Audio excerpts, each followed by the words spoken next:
IT Pro TV, an easy, entertaining approach to online IT training. Access over 2,000 hours of up-to-date, high-quality video content live and on demand via Chromecast, Roku, Amazon Fire TV, Apple TV, PC, or your mobile device. IT Pro TV's premium membership grants access to all courses, transcripts, virtual machine labs, and transcender practice exams. Corporate and group pricing are available. For a free 7-day trial and 30% off the life of your account, visit itpro.tv/securityweekly and use the code SW30. Has your network been breached? Cybereason can help you answer this question. Cybereason products hunt for threats within your network and eliminate them in real time. To Cybereason, real time means within seconds. Founded by former military hackers who don't play by the rules, they've built this experience into their platform. Harness ingenuity and imagination, not just code, to defeat hackers. Cybereason. Disrupt the adversary and let the hunt begin.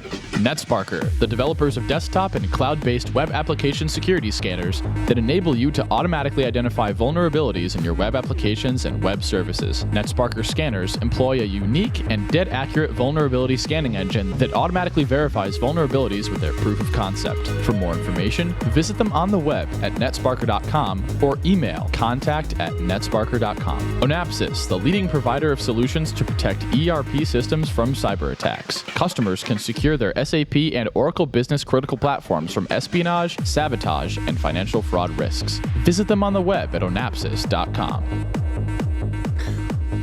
Welcome back, everyone, to Paul's Security Weekly. This is our security news segment for this evening. We've got a lot of security news to talk about. Did you see Mubix's latest post? Which is it Mubix or Mubix's? Mubix. The plural of Mubix is Mubix? Or is it Mubix's? Mubai? I guess if it's his post, it's Mubix's post, right? Yeah. It's not Mubix. Yeah. Mubix is Rob Fuller's post. If there's two of them, is it Mubai? There can only be one Mubix. Mubices? Okay? Love you, Rob. Did you see this post? I think I did. Refresh my memory. DNS kind of hijacking. He found a list of Microsoft things on GitHub and then was able to basically do data mining based on random machines on the internet that are calling back the DNS names, and he registered those. Yes. Because it appends.com to the... Yes, so like if you register like... DC, he registered DC01.com. So domaincontroller01.com. And it'll look for the .com after the domain when you're just connected to the internet. Right, so if your machine is like out there on your MiFi personal it's trying to pull in wins or whatever, DC01, and it can't find it, it will look for DC01.com. Well, he goes through his thinking. He's like, Windows systems make DNS NetBIOS and LLMNR requests to find the domain controllers they're logged into. Windows machines try really hard to find their domain controller, so much so that they're like, oh, well, just append.com and see if that works too. Yep, they try so hard for so many things. Rob is awesome at... He has a long history of things like this, like really thinking outside the box like a hacker and coming up with these ideas. And for that reason, Rob's got some of my most favorite concepts that he comes up with are just amazing. And this is one of them. I really hope... He said this one wasn't even fully baked, and please help. Yeah, I really... Microsoft, if you're listening, please don't sue Rob for what he did. Please don't. Please don't sue Rob for your default behavior. Yeah, that would be dumb. No harm should come to Rob. We're pleading with you on doing this, and I hope nothing does. So, because I thought it was brilliant, and I really hope that Microsoft. And it's interesting because what's the fix to this is could be catastrophic. Yep. For people. Like, what if you've got 50,000 machines and a percentage of them are relying on this method to find the domain controller, and Microsoft would push a fix that would not append .com to it, and it breaks 10,000 machines? That could be problematic. I might argue that if your domain is reliant on your machines falling back to search for something of this .com, I don't know. Then I refer back to Joe McRae and that maybe you need to go back to Windows Admin School. I don't know. There's probably Windows admins yelling at the There probably is, but... You're saying, Jeff? I said it's probably not an IoT issue or anything like that. No, I don't think it's an IoT. This is a Windows specific issue. Joff, any particular comments on Yeah, this one? Joff, have you seen this? Is this Joff? Hello, I'm here. Hello. I think. Hello. Please repeat the question. I am so sorry. We're talking about Mubix's blog post buying an internal domain access and the fact that Windows machines seem to append .com to the domain name and make calls out to the internet to find their domain controllers. And if you were to say register that domain, you could collect those responses and do OSINT, essentially, is what Rob displayed in his blog post and got all kinds of juicy information. Well, yeah. First of all, I'm a great admirer of Rob. He does great work. But whoa, there's some heavy breathing going on. Rob's post has got us all hot and bothered. Yeah.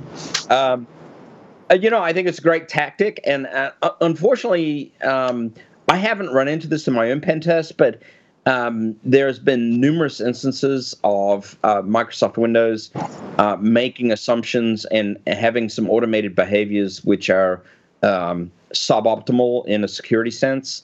And, this is just one of them. And exploitability follows naturally. So, yeah, sucks, I guess. We got to talk about IoT. We still got to talk about IoT. Well, close that right down, right? So you and I both have the same article, and I think we both have some different takes on this. Okay. You first. Me first. Well, mine's not such the nice take on this. So the FTC has issued a challenge that, from the way I read this, that they're willing to pay $25,000 and $3,000 for some runner-ups for a proposal to be able to provide automatic patching for the third-party automatic patching and protection against hacks for IoT devices. So, AKA a box that you can put on your network that will act as a third-party patching mechanism for IoT devices when vendors are unable to provide a patch and protect these devices from getting hacked in the first place. Yeah, I mean, that's kind of similar to taking cholesterol medication and eating cheeseburgers every day. Right. And I think there's a fundamental problem with what they're asking for proposals. There's lots of fundamental problems. Yes. Well, with what they're asking for the proposal. Protection devices, it's pretty funny, those already exist. Yeah, it's called a firewall. Well, no. Actually, there's a lot of vendors now that make specific IoT security devices. Right. Bitdefender is on the second revision of their device that specifically says will protect and block attacks, or at least report. I don't know if it blocks or reports or both. At least reports on attacks against IoT devices. Like, figures out that that's a default username and password and alerts you. Right. Well, so here's my thing. You want a device to put in front of your IoT stuff to prevent it from getting attacked. And in my opinion, this is called a firewall with UPnP turned off. Well, we talked about this in Enterprise Security Week. Wait, isn't kind of like, oxymoron? Hey, dude, I know you're into IoT security, so I put an IoT device behind your IoT device to protect your IoT devices. I rest my fucking case. And I think we've already got one of these devices. People just... There's a whole market. There's lots of people. I think Belkin makes one, which is ironic. Bitdefender makes one, and there's a couple other people in the market that are making these for home users. And I'm like, well, enterprises could probably benefit from this too. But for me, I fail to see me personally, I fail to see the market for something like this. Like, take this into consideration, Larry. Yeah. Google TVs are being ransomwared. This is true. And it's becoming more of a trend for consumers to start caring about this stuff because now I can't watch TV. Now, on the corporate side, maybe you don't care that your TV in the boardroom has been ransomwared, like whatever. That's not impacting business operations. However, on the consumer side, now I can't watch TV. Like, that really sucks. Now, play this out to other IoT devices. I can't use my refrigerator, can't use my washer, my dryer, my locks, and all the other things that are in your home that I can't turn my lights on. Shit. Yep. Well, that really sucks. Now, me thinking about that, and I'm just trying to think about it from the technical perspective, what is the...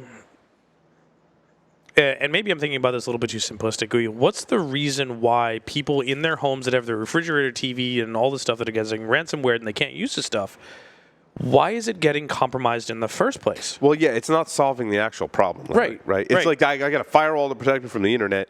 Now I need another IoT device to protect me from all my other IoT devices being hacked. But it's behind the IoT device that is my firewall. And oh, by the way, how are these devices working such that, let's say, an article I covered in Hack Naked News, I get malware on my Android phone that then sends exploits to my wireless routers and my IoT devices, changes their DNS servers so that I'm then compromised from that point forward. You're not solving any of these issues, nor are you blocking even remotely all of the attack vectors that are affecting your IoT devices. So we come back, guys. We come back to the actual issue of the stack itself, the operating system itself on the IoT device being hardened enough to stand alone, and that is the real core issue in all of these devices, right? We're talking about these firmware devices that have been ripped off from lots of different companies and copied and are just not up to par. But it's not even just IoT devices. It's I covered a story about VMware and their VDP software for vSphere had an SSH key with a private key and the same passphrase that was used in all their instances. That's like the same vulnerability that we see on most of the IoT devices is that it either has a backdoor or a default password. Right? Like that seems to be the crux of the issue. We've go back to our discussion about pen testing. That's the crux of the issue of us getting into enterprises. So it's like this issue is just permeated throughout all of our technology. But no one's doing anything to fix the problem, which is right. And back to my initial thing is like they want a proposal for a device that will fix one. And there's to me it's a twofold problem to prevent the devices from getting hacked in the first place. And quite honestly, I think you go into a consumer environment, you go into my home. And while I'm a little bit more technically adept, you go into my mom's home. And she's got a device in her home that will prevent these devices from getting attacked. And I'm going to address all of the things. From the internet, she's got a firewall. She's got this NAT device with a firewall that has very strict ingress filter. That's one method of getting it prevented from being attacked. You can set these devices to turn UPnP off so that it's not opening ports outbound to the internet to prevent it from getting attacked from the internet. Right. That's 2.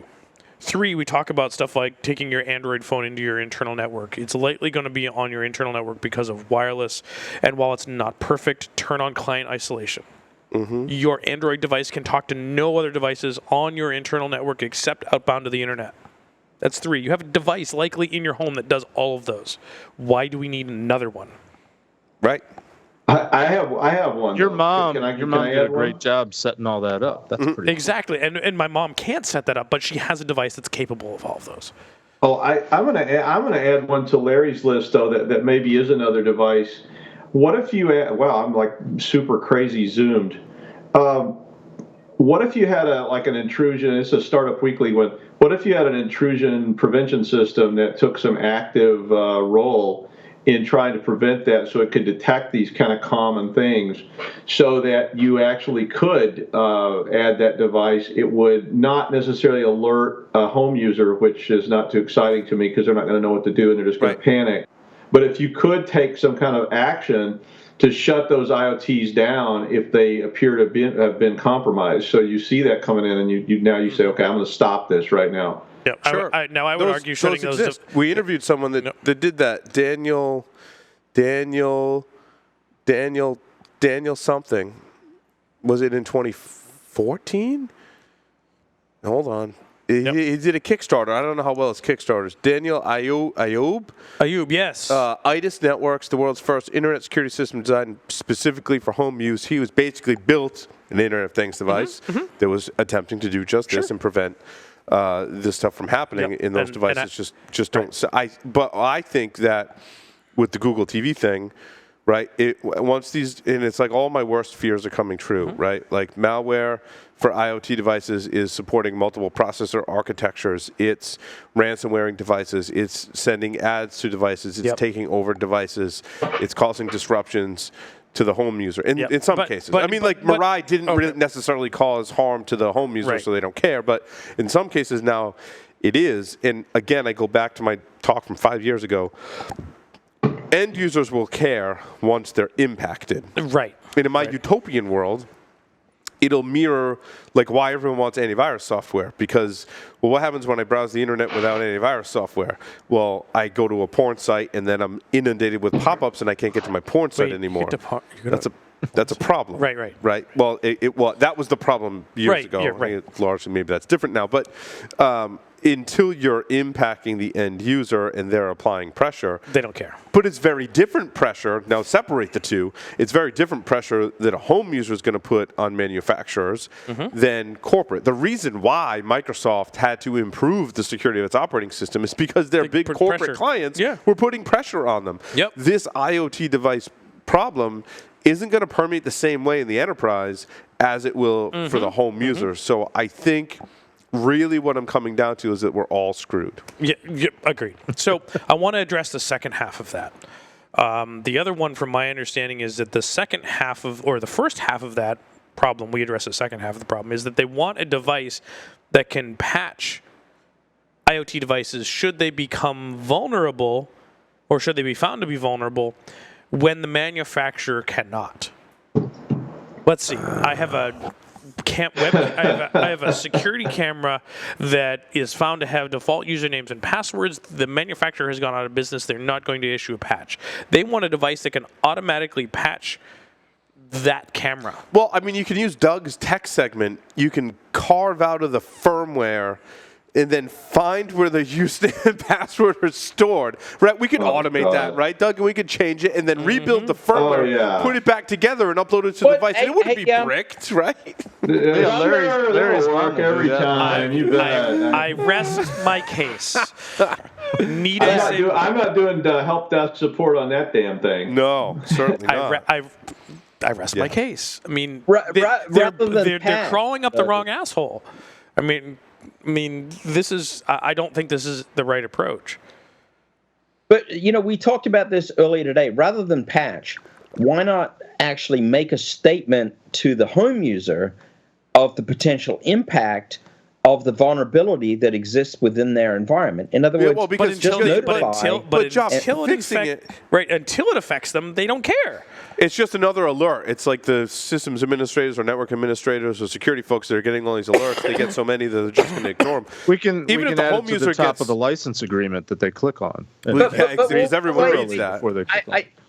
I mean, I honestly don't think the average consumer level user is getting any security alerts, first of all.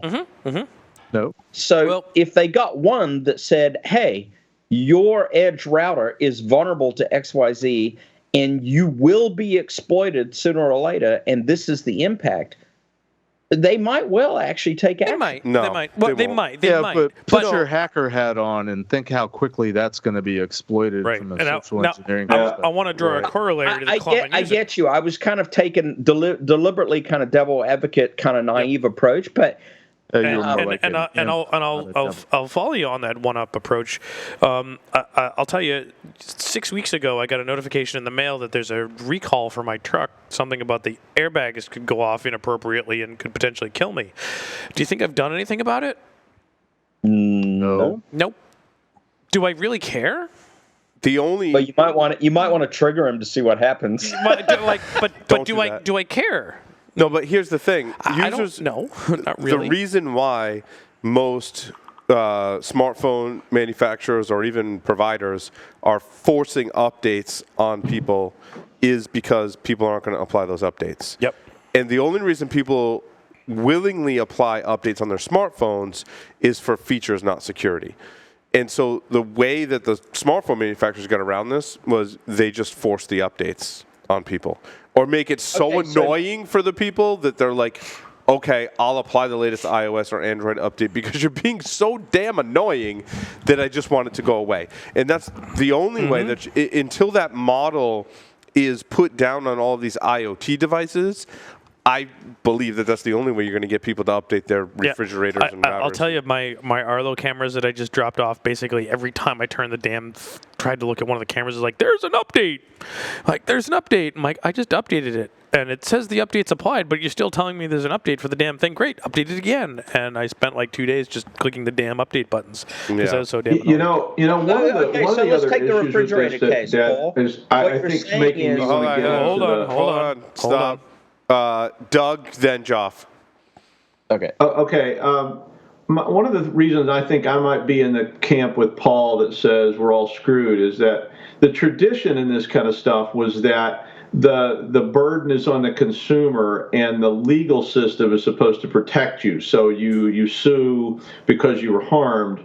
But that's so difficult with IoT because it's a firmware chipset that was manufactured in China and it was sold to a third party in Indonesia who then installed it in a device that was sold in California. So suing that group is going to be very difficult and for a very small amount of money.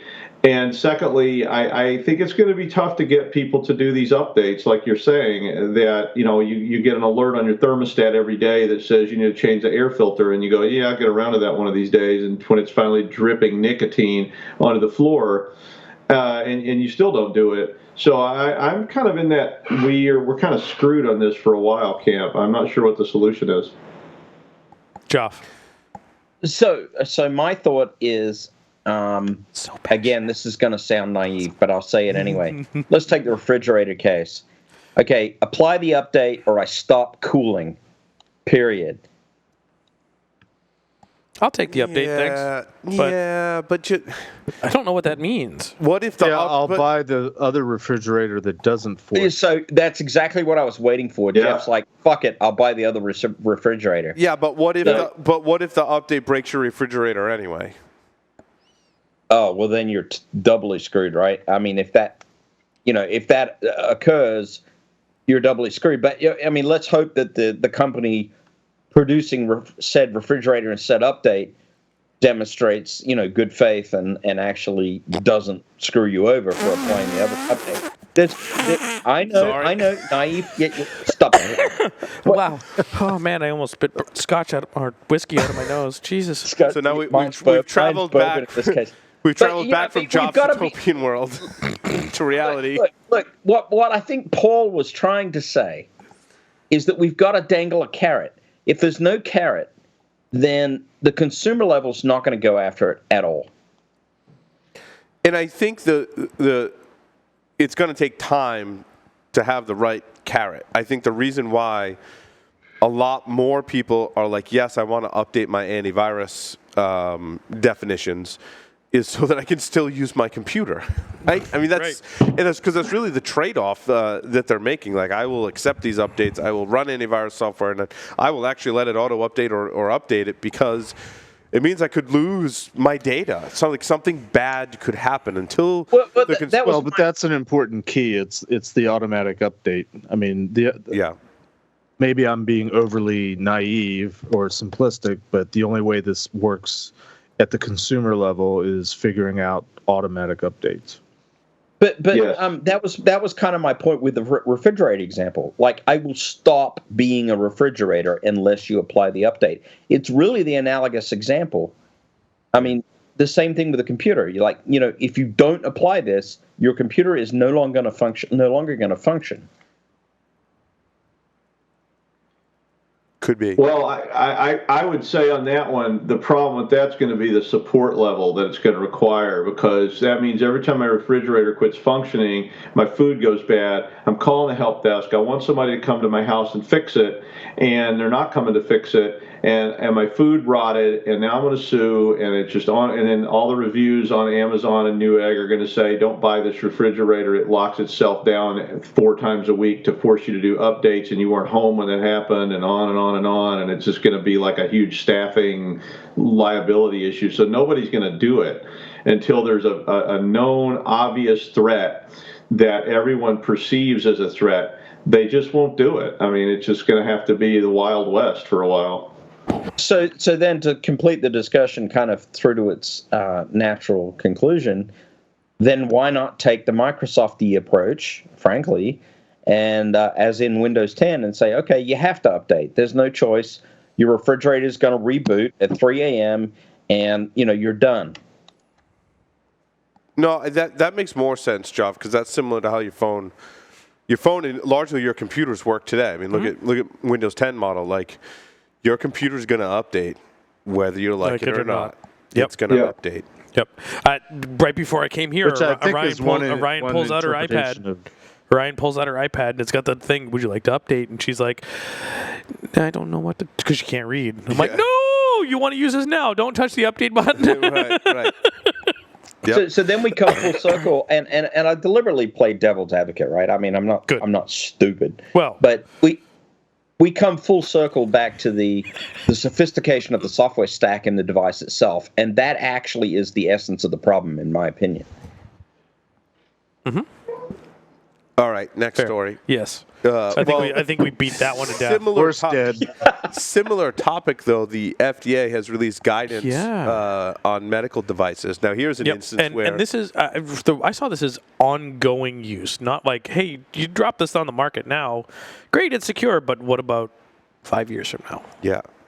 That's what I saw this as. Do you want the IV pump updating while it's giving you life-saving medication? No. Ooh. Maybe. Do you want your defibrillator to be updating while you're having a cardiac infarction? Well, and that's the case with smartphones, right? I would want my defibrillator updated. Yeah, that thing to update it if there was a fix for functionality, as in like it got the voltage wrong. And it's going to kill me. Yep. Yeah, I want that update. But if the update is just so for security that a hacker may break into it, you know what? That's maybe the next time I'm in the doctor's office.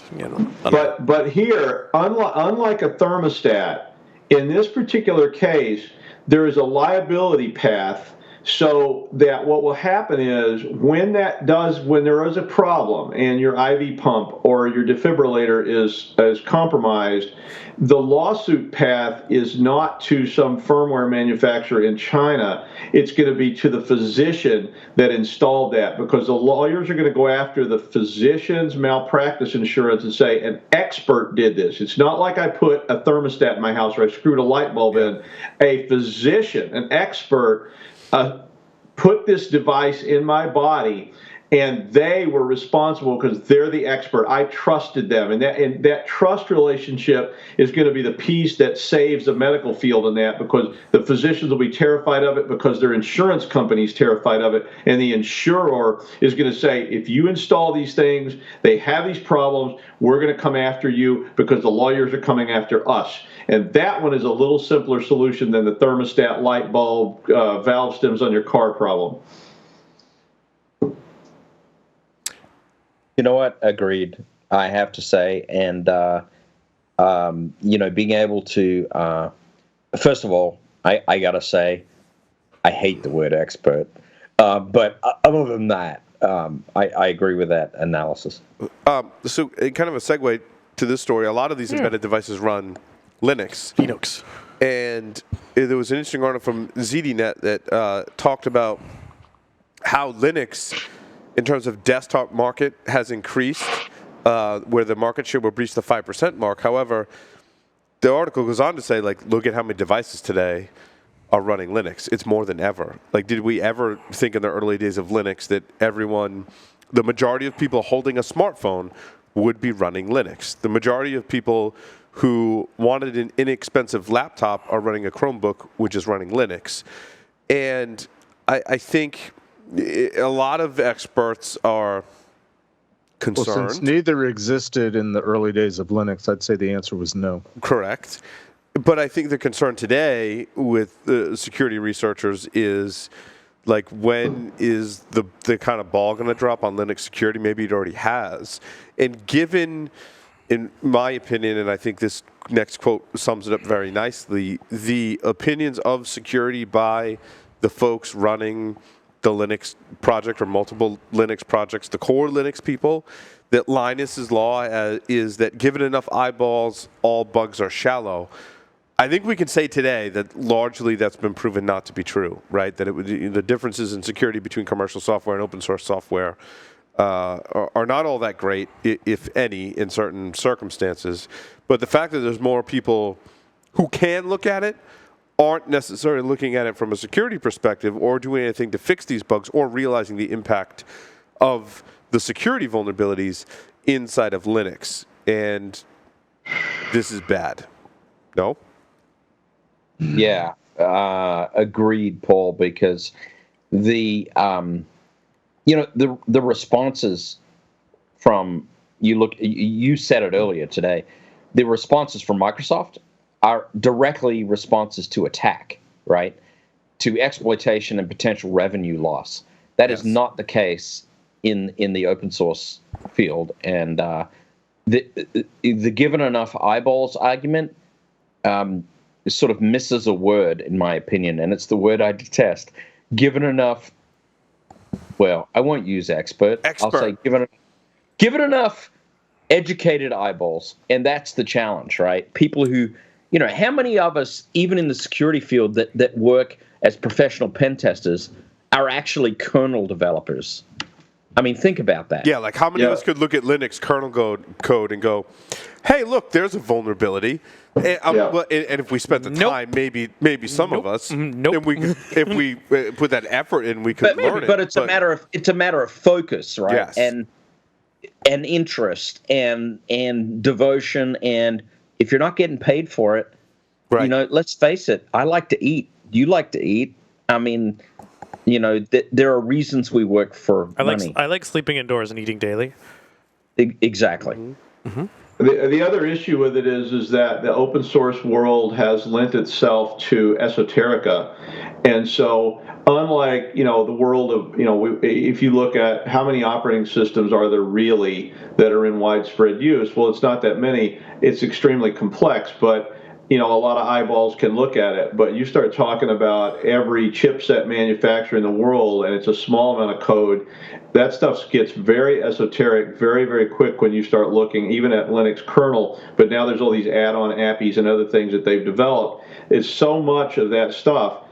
Even as the number of security professionals grow, the number of people that can look at that, can dig through it and go, oh, this one's different from this one, and oh, this product that was made by the same company is using a different chipset because nobody cared. That's going to get really ugly. It's tough. So there was a man in Florida that sued Verizon for It's always Florida. Florida's like the lawsuit capital of the world, man. They sued Verizon for $72 million for letting him commit identity theft. How is that? I think, Doug, you were talking about legal liability. This is like Weave suing Verizon or AT&T for allowing him to use wget to enumerate users. Wait. So the essence is, why did you allow this feature that I could so easily exploit? Right. Or use? I don't think it's going to stick. Wait. That means us pen testers could sue, everybody? Yeah. I mean, what? Yeah. So he's seeking $72 million in damages for counts of negligence, negligent training, and supervision, and violation of his civil rights. Oh, because I'm wondering if he's doing this because if he could do it to others, that means others could do it to him? Yeah, I mean, it doesn't hold. The district, it hasn't even made it beyond the district court. The district court is moving to have the case thrown out. So, he's fishing. Oh, excuse me. MongoDB. Yeah. There's been a lot of vulnerabilities in MongoDB. They largely go unnoticed kind of thing. No. Like people are like, yeah, we need big data. Big data is awesome. They put up MongoDB, and by default, MongoDB, it's kind of like Linux in the late 90s. You installed Linux and there turns was everything on. no security and it turned everything on. That's how I got my start. I mean, shit. That's a lot of us got our start, right? And that's MongoDB today is pretty much adopting the Linux model and probably hopefully realizing the 90s model. The 90s model, yeah.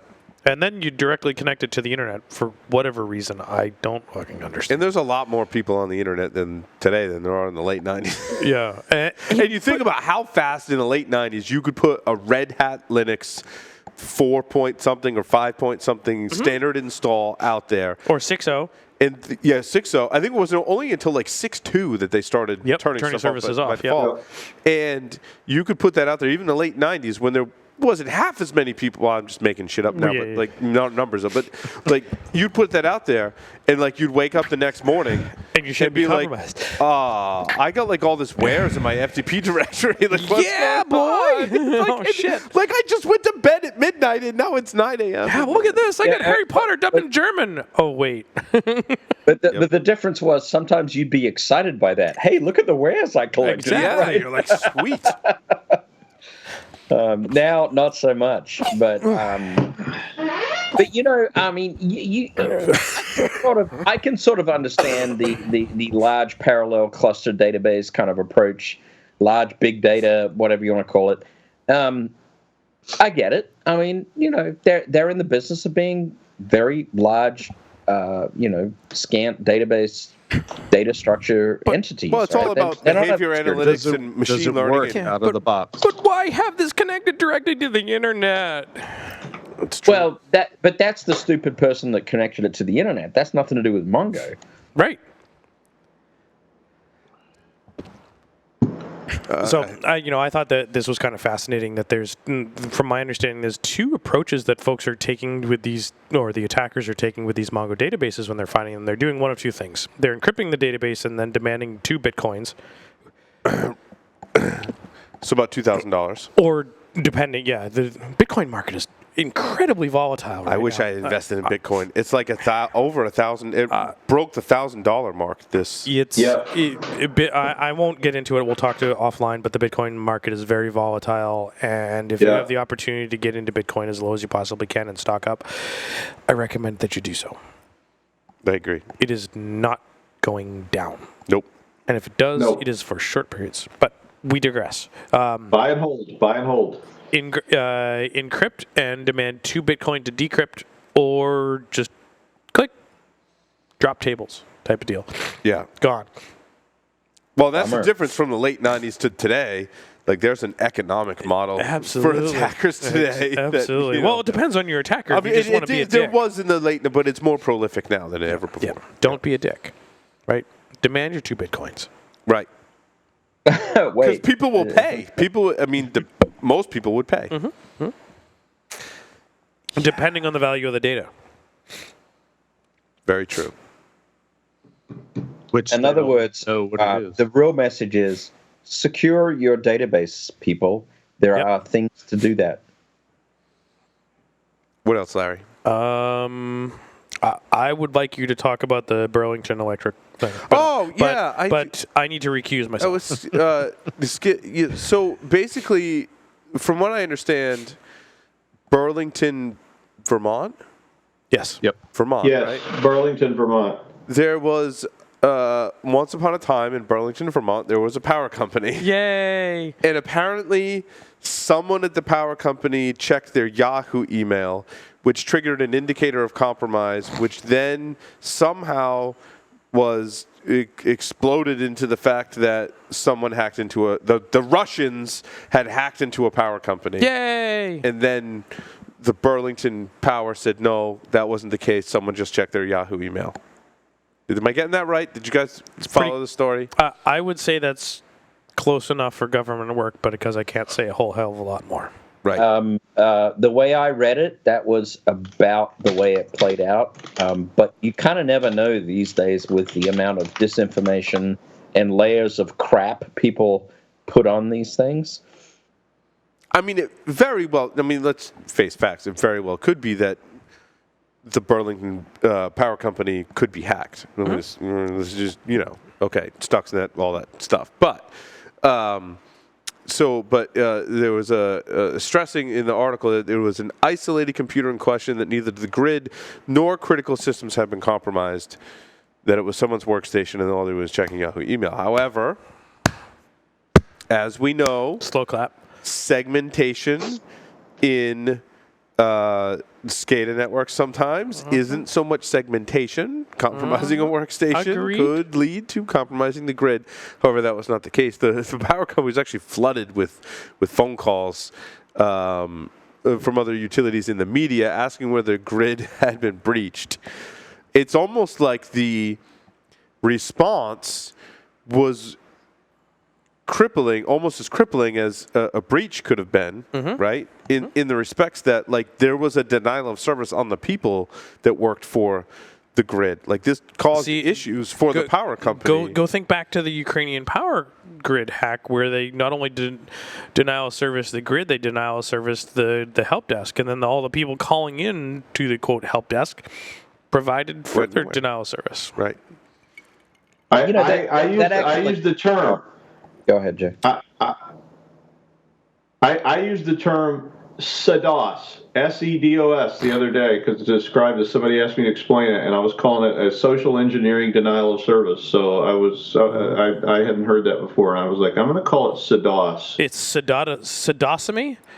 Sedosomy? Yeah, something like. Wow. Ouch. Ouch! Yeah, it sounds like it hurts. I bet it does. So, I mean, Doug, you've worked in infrastructure protection and protecting critical infrastructure and disaster recovery. I mean, like, what's your take on this story? Like, in the respect of, like, how do companies or utilities like Burlington Power protect against this when there really wasn't a breach, but there wasn't really a breach caused an issue for them? Well, there's a couple of things here that are kind of interesting. One I call the old Lou problem, and I was doing an audit on a power company long ago. This is a Y2K audit, and back then the answer to all these questions was old Lou. And what old Lou means was, well, if everything goes to hell, what we do is we call old Lou, and he takes his wrench and he goes down in the tunnel and he turns a breaker, or he turns a conduit or whatever he has to turn to cause everything to go to manual. And that was a pretty reasonable answer about Y2K, because people were talking about, well, it was the same kind of conversation. Was, will Y2K cause the electrical grid to go down, and is it going to cause essentially a SEDOS because of Y2K? And the answer was, well, old Lou will save us. Now, today, we see that a lot of times old Lou is retired and everything's become completely automated and no one really knows how to function. So there's a lot of concern, I think, in disaster recovery and in infrastructure protection about all of these systems that exist in every town, city, county in the world, and how resilient are they to these kind of attacks. So I think right now you're seeing in Washington, and I was in D.C. 2 weeks ago talking to some people about just this thing, there's a lot of pressure on the Congressional Cyber Caucus and other entities in Washington to start trying to push some legislation to force compliance. And it's the same thing as the IoT problem. How resilient are these systems? And the answer is, well, one's great. The next one is horrible. And as we link them all together, the horrible one may compromise the great one. So if a bunch of 12-year-old Ukrainian hackers had compromised Burlington, Vermont, and turned the power off with some kind of encryption or crypto locker or whatever, wow, what a disaster that's going to be, because bringing these SCADA systems back online is going to be a challenge because they're very unique. And trying to roll out a unit from the cyber disruption team may or may not be able to do anything about that. And if they can stop the water or they can stop the power, and I'm not trying to cause a panic because I don't think it's warranted, but I think it's a real problem that we're really going to have to spend some energy on in the next very brief period of time. And probably until something very bad happens, you're not going to see much action taken, but eventually it will. Now, the good news about Burlington, Vermont is just the hoopla about it has brought a lot of spotlights onto this issue in DC and has gotten the attention of people to start talking about it. And every time that happens, it does start to encourage people to take a look at this and maybe start to make something come down the line. I would just transition to another topic. I don't know what made me think of this, but we didn't talk much about privacy in this episode. But there are two movies. One, a documentary, like the documentary that was filmed when Snowden turned and left the NSA. Laura Petraeus. I believe so. Yes. I believe it's Laura Petraeus. Yeah. Petraeus. Yeah. I think it's Laura. I think. Sure. It's Laura. I think Laura. Yeah. Petraeus. But then I watched recently the Oliver Stone film about Snowden. So what was the first one? That first one was the documentary was called. So here's the thing. And that one was called. I don't remember what that was called. But here's the thing. When Snowden defected, he was working in Hawaii at the time, defected, went to Hong Kong. And had the information that he stole. Right, and brought the reporters there. And the two reporters that he brought were Glenn Greenwald from The Guardian and Laura Petraeus, who was is a notable documentary filmmaker that done a lot of documentaries about the Iraq wars. And those were the two people who he essentially entrusted with the leaked information. Now, Laura filmed the documentary when they got to Hong Kong. And there is a documentary that shows the actual footage of when Snowden is in that hotel in Hong Kong. Now, after that, more recently, Oliver Stone created a movie, a Hollywood movie, Snowden, that documents Edward Snowden's life as he came up. He started in the CIA. He started in the military and then got injured, and then I wouldn't say documented. Well, it based a movie on his life, a story based on his life. I don't know how true all the facts were. You can watch both and kind of compare and contrast, right? What the original documentary does versus which is real life, and then what the movie does by Oliver Stone. So it takes him all the way from military into his career and afterwards as well. It's interesting to watch both. Again, regardless of where you fall. I haven't seen the official documentary. I have seen Snowden. I saw Snowden the movie's on opening day. It was. I thought it was entertaining. Oh, did you watch the original? I watched the original. We saw it on opening night at DerbyCon. Okay. And it came out. We went, as in Guardians, we went to see Snowden opening night. Oh, the Hollywood movie. The Oliver Stone version. Okay. And what'd you think of it? It was entertaining. I thought there was an entertaining story there. I knew it was a story based on what happened. But it and I had never really followed the whole background about Snowden. I know he got stuff and he released it. In what capacity or what? We didn't cover too many of the details as it was breaking. And that was about it. Was what I got. He got stuff. He released it, and it was bad. And I never really got involved and invested into the story. But that movie made me want to learn more and learn the real story. Which, admittedly, so I haven't done a lot towards, but planted the seed that maybe there's more behind it, and I know there's a story here, and the story was really good, but I want to understand the truth. Well, one of the things that you form your own opinions about is but how they portray Edward Snowden. And I think I wish it was more left up to the viewer as to how you would portray him. I thought that the two films that were released somewhat fall to the side of Snowden and portray him more as a hero. And rather than leaving it to the viewer to make their own determination based on the facts presented, and that was kind of one of my issues with the whole. Right. They were very leading, but to me, being in quote the industry where this quote happened is that to me it made me. I understood that they were trying to lead me that he was the quote hero, and that they wanted me to believe that. But I wanted to understand more about the background so that I wouldn't necessarily think he was the hero. And I thought about that. We may never get those facts. We may never get those facts, right? But from the facts is that I understand them and what limited they are, and from talking with a great number of friends, and one that I respect a lot about that is that one, me personally, I think he did the right thing. Two, He's a traitor to the American people. Right. So you, as security professionals, a lot of us are conflicted on that. I'm very conflicted that he did what he had to do, and I think he did the right thing. And I think if I was in his shoes, I would have done the same thing, and I would very much expect every bit of punishment that I've got. So if you can briefly describe what is the right thing that you think he did.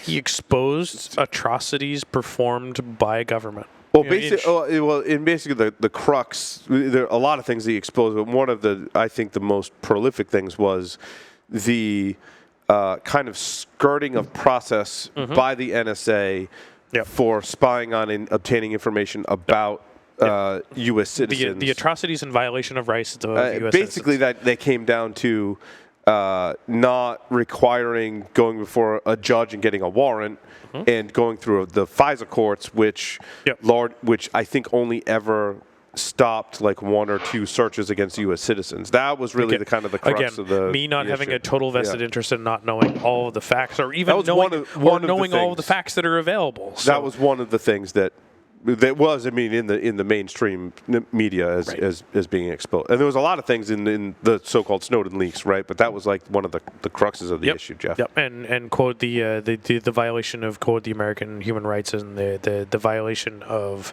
the rights granted to us as U.S. citizens about unlawful search and monitoring. Right. And so, quite honestly, by him disclosing how much time are we putting into this, Paul? Because what Snowden allegedly exposed. Go ahead, Jeff. Is not so much what NSA did or didn't do, but the real issue is the laws that were put in place that enabled NSA and other intelligence gathering agencies to do. I agree with you, Jeff. Yes, that is a much more accurate statement regarding the issue, because after the leaks, remember, President Obama put into enacted laws essentially that changed that process that you spoke of, Jeff. And whether or not those processes the issue was the Patriot Act, which was put in place after 9/11. You're absolutely and whether or not those were in violation of any of our constitutional rights was subject. Well, they were absolutely in violation of our rights. It was the suspension of habeas corpus. Yep. Do I need to explain what habeas corpus is, Paul? No, I'm good. No, we're good. And not to get too political and deep down the rabbit hole, but those are my opinions, and my opinions only. Hate me for it, love me for it, whichever. And I still need to go watch the documentary. I have it on my Netflix queue to grab. Definitely watch both. And I can't. Somebody's shouting in their car right now, going, "You idiot!" The name is. Right. Well, a bunch of people, because we've done this before. But the other thing to watch too, I think that's important, is the John Oliver interview of Snowden, because he kind of calls him out and calls him to task for some of the alleged issues with what he did. Yeah, and I kind of know where you're going there too, right? In part of Citizen 4. Citizen 4, thank you. Citizen 4. I Googled it. And part of the concern is that when you have a traitor like Snowden that steals secrets from government agencies and makes them public, does in certain circumstances, does that do more harm than good? One of the things that Snowden exposed was, yes, there was issues with people's rights in the laws as Jeff described, but also, are there negative effects? What negative effects are there from that? And I'm assuming, Jeff, you're referring to an interview where that issue was brought to light. Are there, spies?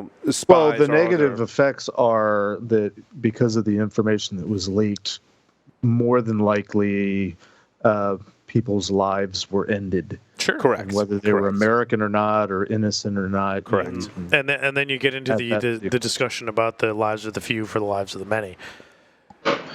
I'll just say this. I don't know. I took the same oath that Snowden did because I worked at the same agency, and I'll put my opinion out there. And I think there's more to discuss about it. Sure. But at face value, he committed treason. Exactly. And he committed treason during a time of active warfare, which makes him eligible for the death penalty. Absolutely. Which is why he's currently not residing in this country. Correct. Absolutely. He full well knew that, too, according to ethically, did he do what was right?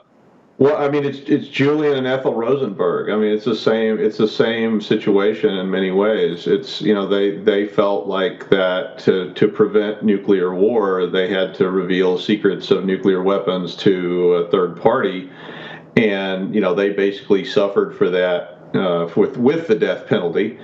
And so I think at face value, Snowden committed treason. I took that same oath and held it. And it's a tough situation. I don't have enough facts to even start to say what was the right thing to do there. I mean, there's obvious things. There's the things that Oliver Stone wants you to believe. There's the things that Terminal F, which was one of the documentaries that I watched, wants you to believe, and on and on. I think it's a very complex issue. That the Patriot Act kind of caused a lot of those issues, and there's a lot of controversy around that. One of the journalist, Glenn Greenwald, we're trying to get him on the show. I don't normally disclose who we're trying to get on the show. Glenn is the person that we have on the show. That'd be great. Not just to talk about this issue. Glenn is a very well accomplished journalist. Yeah, absolutely, very prolific, and very well respected, by myself included. And I think we have a lot more to discuss. Having Glenn on the show is a perfect opportunity to do that as well. So we're gonna work hard to get Glenn on the show. So yay. Yay. Awesome. Well, thanks, everyone, for participating in this episode of Paul's Security Weekly. Thanks, everyone, for watching and listening. This was super fun. It was. I missed this. I was out for a couple weeks. Larry, take us out. Over. And surprise cats. Out.